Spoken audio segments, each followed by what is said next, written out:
யோவான் எழுதிய தூய நற்செய்தியிலிருந்து வாசகம். அதிகாரம் 15 26 முதல் அதிகாரம் 16 4 முடிய. தந்தையிடமிருந்து நான் உங்களுக்கு அனுப்பப் போகிற துணையாளர் வருவார்.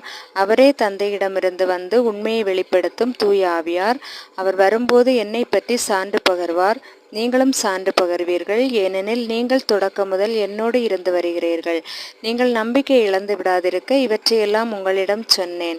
உங்களை தொழுகை கூடத்திலிருந்து விலக்கி வைப்பார்கள். உங்களை கொல்லுவோர் கடவுளுக்கு திருப்பணி செய்வதாக எண்ணும் காலமும் வருகிறது. தந்தையையும் என்னையும் அவர்கள் அறியாமல் இருப்பதால் தான் இவ்வாறு செய்வார்கள். இவை நிகழும் நேரம் வரும்போது நான் உங்களுக்கு இவை பற்றி முன்பே சொன்னதை நினைவுபடுத்திக் கொள்ளுங்கள்.